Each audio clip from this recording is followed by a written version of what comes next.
Hello, stage. I need my slides. Thanks, everyone. It's nice to be here again. My name is Eefy, and I'm a solution architect for Web3 and AI. So right fits to our topics here that we're gonna onboard AI, and it's definitely blockchain Web3 events. Stage, I need my slides. All right. So I'm gonna give a great talk today for everyone, of course, but at the same time, we were gonna have AMD, which is one of the big players in the markets, and they've been working with Google. We've been working with them together to bring a lot of energy and bring a lot of resources into this space. And then we are heavily invest into Taiwan market at the same time. So of course, we wanted to give you some ideas what we're trying to do. A little bit more ideas about myself. Again, Eefy, I've been Web3 enthusiastic for quite a long time. I'm considered as a newbie, but it's already 4 years. And I'm 8 years within Google, 4 years with Web3. And I think one of the wonderful things is I've been on the stage for Taipei Blockchain Week for the 4th time, so which means that I'm here every year. I'm also one of the founding members for 不知道, which is the volunteers behind the scene. So it's great to be here again and then contribute to this amazing ecosystems. Before jumping to my slides and then jumping to my presentations, we're actually gonna have Jörg, which is Director Solution Architect AI and Web3 from AMD, to give us some speech about how they actually bring their resource, bring their energy, having their footprints in this area in AI and Web3. And Jörg is definitely a blockchain technology enthusiast. Have been building blockchain products within AMD for quite some years. He has a very long history in AMD. And of course, it's 8 years in Web3 that definitely consider OG, all right, in a way that we always mentioned those people who've been in the fields for quite some years. And luckily, we have Jörg again to join us because 2 years ago, Jörg was here in Taipei with us. It's sad because there's some kind of conflict of the schedule, but we still have Jörg on live with us today for these presentations, and it's actually 4 a.m. in Germany, which is where Jörg based. So please give applause to Jörg.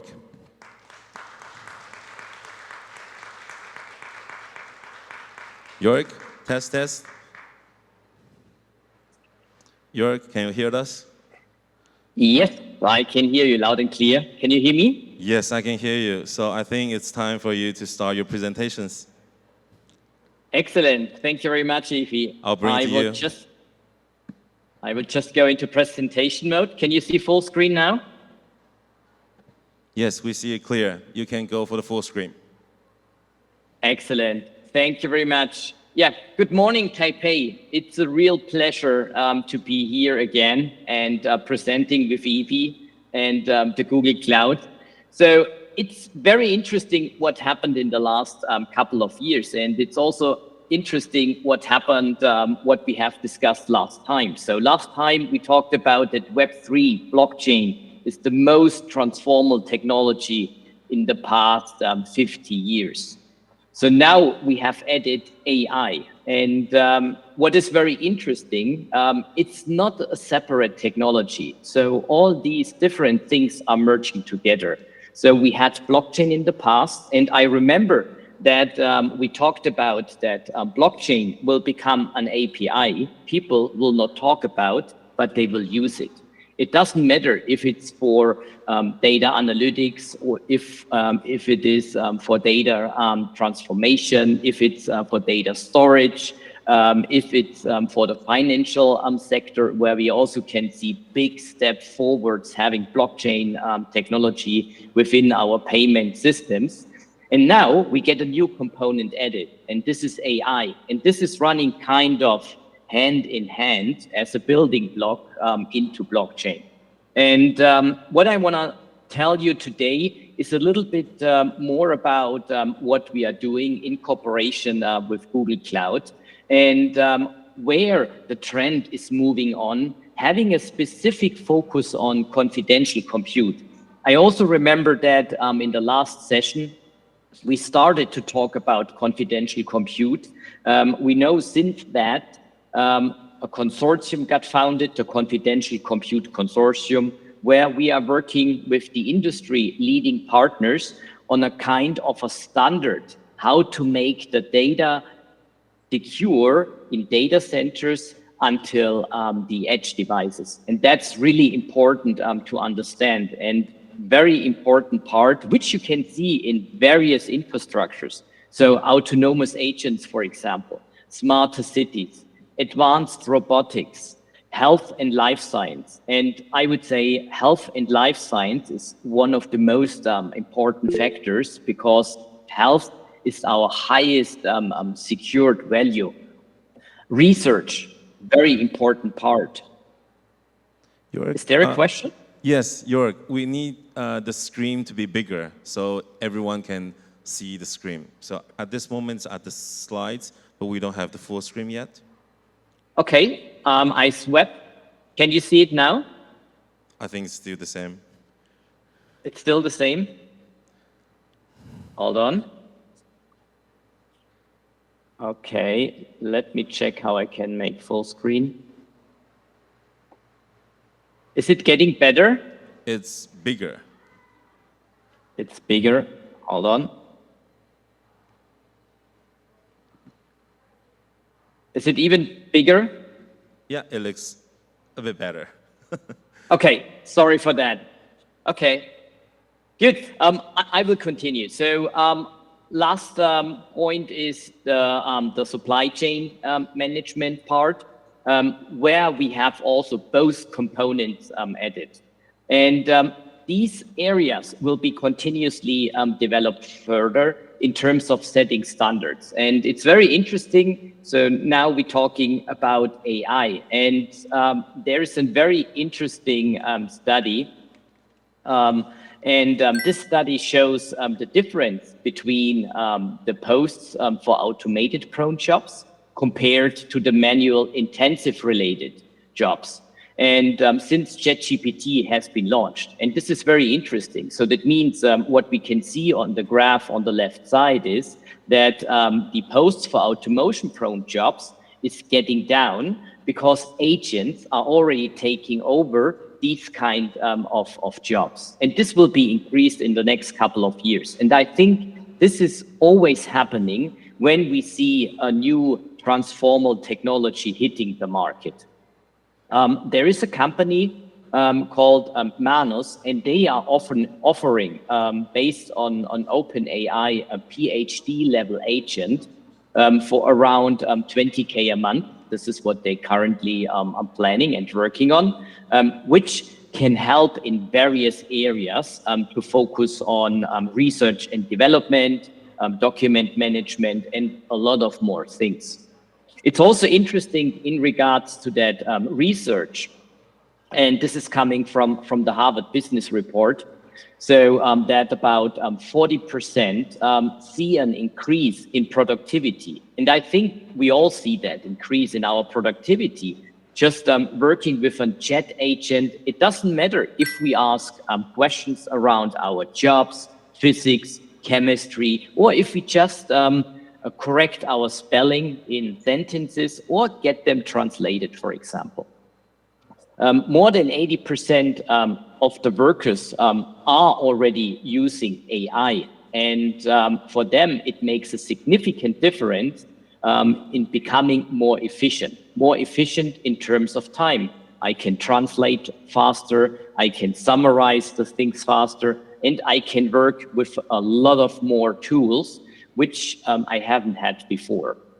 Around 29% of the AI users feels more passionate. And I think this is the next important part. So we always go the extra mile if we are passionate with our job. And AI is a tool which helps us making our job a lot easier.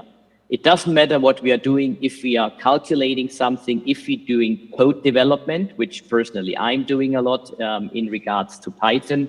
So I learned Python with an AI agent, as well as I'm using it to generate and to correct code for various workloads. And this will be increased over time. So what does it mean in regards to data? And I think we also showed a similar slide last time when we did the update. And it is very important. Our data, which are hosted in the cloud, are increasing significantly. So we're talking around 25% year-over-year growth. And we're expecting something around 527 petabytes in 2029. So if we just look around, what is a zettabyte?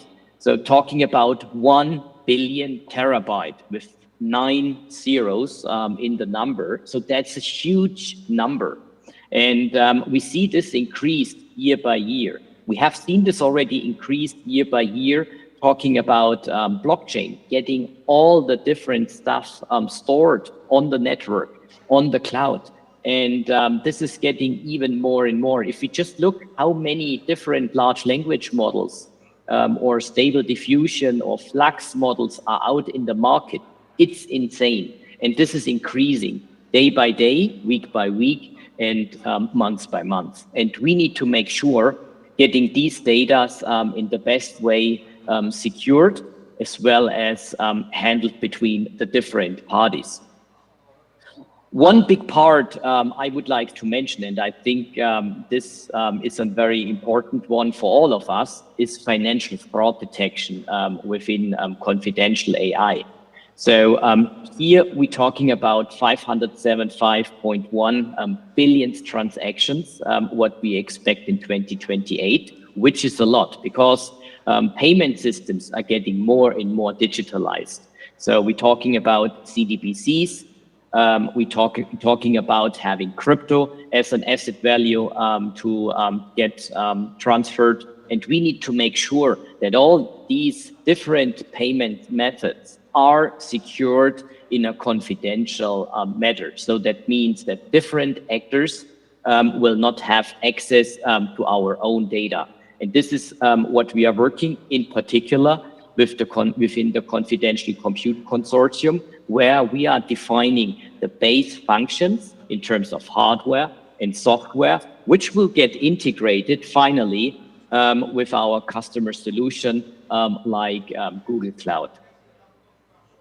Another use case we have discussed is about life-saving health data. So we all know that our health is our most important good we have, right? So here we also see something around 33% increase year by year in terms of the exabytes of data. And I think this is a very conservative number. I think this will even more, specific when we're talking about DNA storage and the next steps to get stuff fixed for allergy or if there will be cancer detected and all these kind of things. All these mechanisms are requiring confidential compute between the systems. So I'm talking about the data providers, hospitals, the doctors, and the patient at the end. And we need to make sure having the mechanism, having all the data encrypted at all times, because I believe that nobody of us want to get their own health data and DNA data leaked to a third party. Yeah. A further business case are the mobile phones. So we all have mobile phones. We're recording, we have ChatGPT installed, or maybe some other clients. We're generating pictures. So we're talking about almost 5 billion of smartphone users having already AI-powered tools installed on their systems. And here, confidential compute will be a base fundamental step for each and every application, specifically if we're talking about the smartphone and the cloud service provider. And here we are working very close together with Google Cloud, making this happen in different steps of the technology. So you have maybe seen last time we have spoken about SEV, SNP, so secure encrypted virtualization, secure nested paging. This was a very important step, making these functions happen. So what does it mean? So we need to protect our data, models, and weights for the different workloads. And this will be start with inference. So using the AI and working with the AI model in the training side of things. I think that's a very important part. So because we need to secure the data, which will be filled into the large language model. And last but not least, the user applications. So those three items are working together, where we need to make sure that end to end, you have a confidential environment. Nobody can see your data. And how does this look like?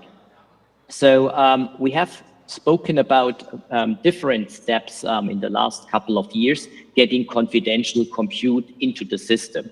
Now we're talking about confidential AI, and that's very interesting. So there are new consortiums founded, and you know that AMD is following the community approach, the open source approach, because the community is the strongest ally to every technology. We have seen this in blockchain. We have seen this now in AI. All the framework manufacturers, they are open sourced their framework to be compatible to everything. So because we know that we are living in a mixed environment, right? So we have different hardware vendors, we have different technologies, and we need to make sure that everything is working together. So therefore, we lean on TD-ISP, so that means trusted domain isolation and secure provisioning, and that is important to connect more components, not only the compute component, also the storage, the smart NICs, and the accelerators, because everything is working together in that system and needs to handle secure data. And we're talking about secured I/O, which has been implemented into our AMD Infinity Guard technology, which is enabled on all the platforms Google Cloud is providing to the end customers.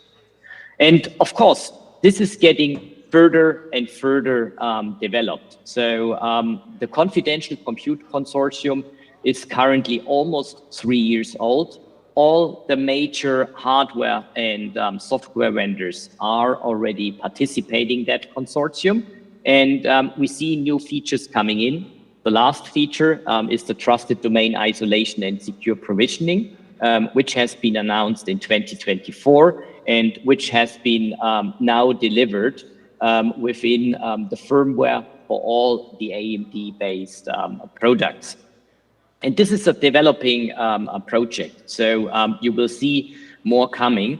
And yeah, it's all about the community. It's all about our trusted partner. And we are working very close with Google Cloud and the team to get these standards built into the solution. And our philosophy is an open standard, because the community is the strongest ally we have. And we see this with different areas, with PCIe, SIG, confidential computing, Calpitra, Open Compute Project, and not to forget the network, the Ultra Accelerated Link, as well as the Ultra Accelerator Link, what I have mentioned, having all these industry partners together to define a baseline on the standards, which is important to succeed with a confidential compute stable environment. That's it from my side. Thank you very much. Back to you, Yves. Thank you. Thank you, Jörg. Then I'll bring it back to my side. All right. Thanks, everyone. And then thanks to Jörg. And then that's great, of course. And then it brings a lot of information about how we make things secure. Still remember the topics that we have today is how we make AI and Web3 to have a trusted layer. So actually Google working very closely with AMD to make sure not just the platform, but not just the software application layers, but also everything under the scene, even the hardwares are secured. So let's come to Google Cloud. How we wanted to bring our energy, bring our resource into Web3 is we have a vision, just like Google itself. Google Cloud itself, we want Web3 to become shine. So how we wanted to do is we want to be the preferred platform for all the Web3 players. We want the blockchain data to be easy to analyze, and we want the infrastructure to be secure and to become the trusted layers. There's a lot of footprints within the Google and Alphabet, which is our mother companies. We have heavily invested into the space, including a capital G, which is an investment arm from Alphabet. We have invested 1.5 billion in this area, including direct investment and also some investment through some investment vehicles. And also, of course, we have GV, which is a startup investment arm. So we actually directly invest into another players into the fields. We also have Google Play, which is one of very important things because there's a lot of players, a lot of people on the street using Android phone. They will need Google Play to actually have their applications on it. So that's one of the ways we make things secure. We will review all those applications before they will be able to onboard it. And of course, we have Google Cloud, which is why we're here today. We are bringing more of those infrastructure and also some tools, service to make things secure. And we also have Google Labs, which is a purely research-based foundation. They actually research on a lot of new things, including distributed ledgers and also ZK knowledge, these kind of new technologies into the footprints within Google.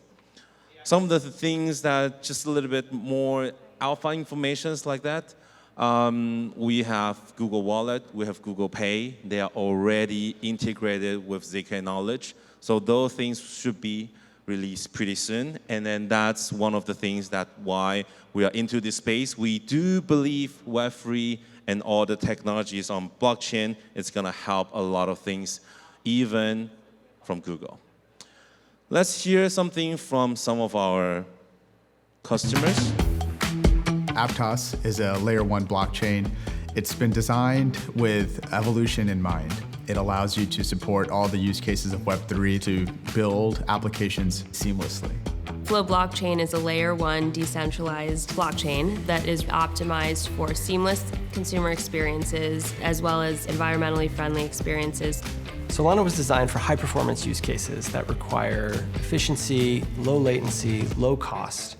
And 140 billion transactions later, Solana is accomplishing this day in and day out. Near is a layer 1 and a developer platform that enables extremely simple, secure, and scalable mass adoption of Web3.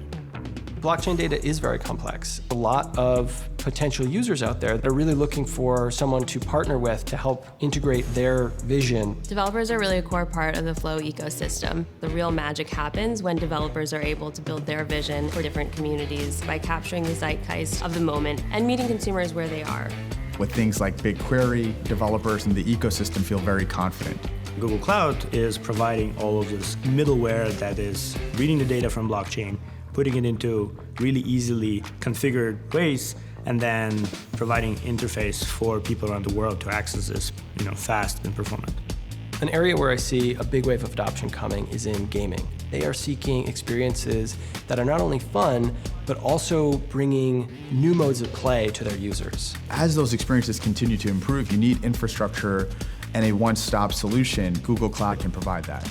It's great to partner with Google Cloud for near ecosystem, as it gives us a reliable partner to grow to 1 billion users and beyond.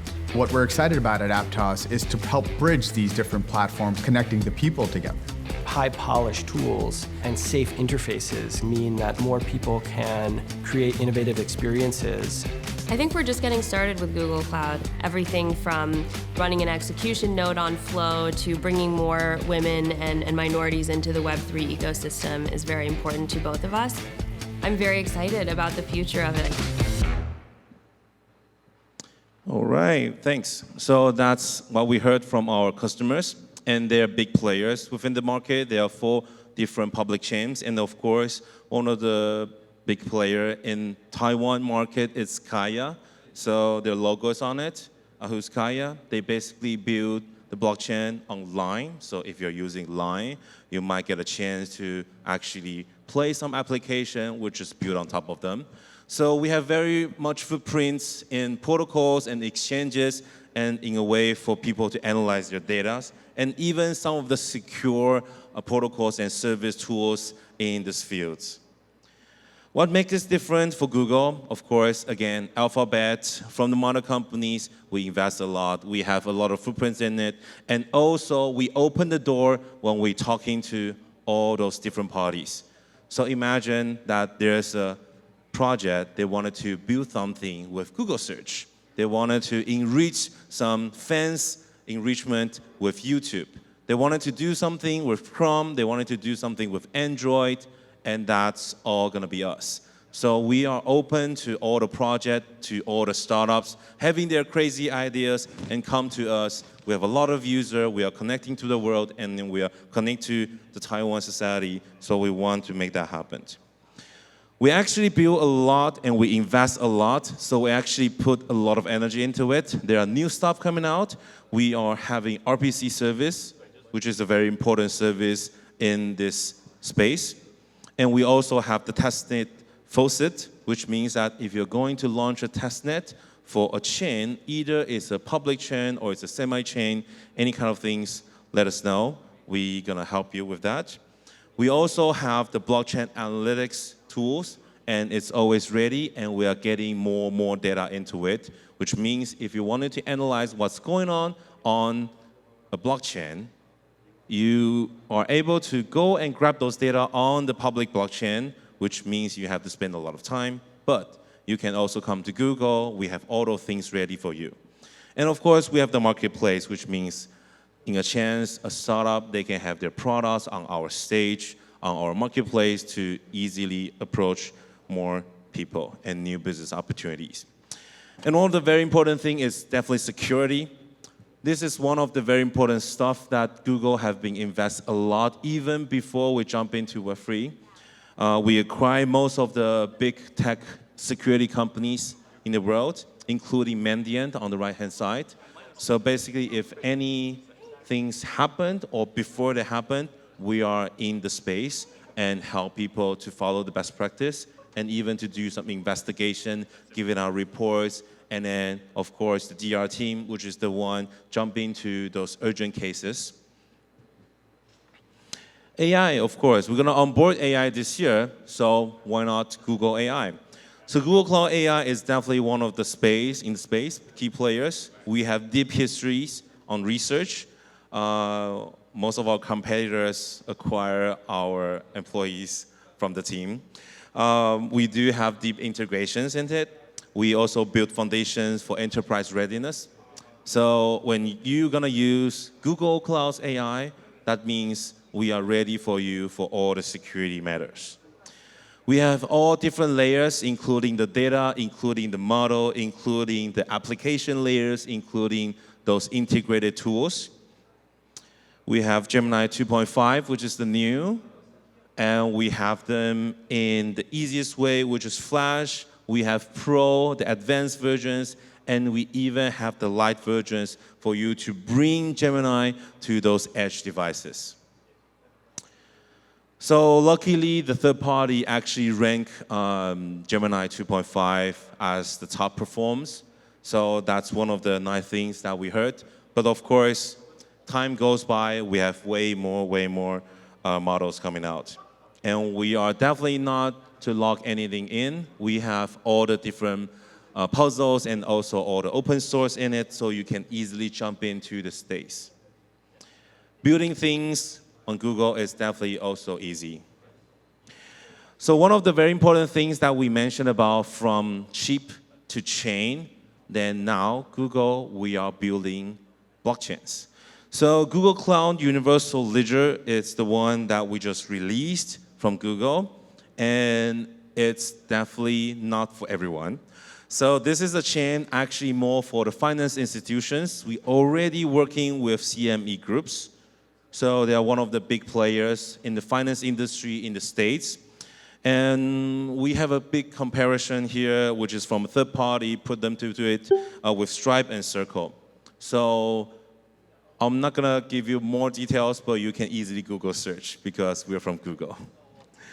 All right, thanks a lot for everyone. If you do have interest about our Web3 footprints and all the things that we have done, we have a portal, there's a QR code, you can scan it. You're gonna see the Web3 portal, and then you will see all kinds of partnership and everything that we've done in this field. Thanks everyone, and having me here. Thanks.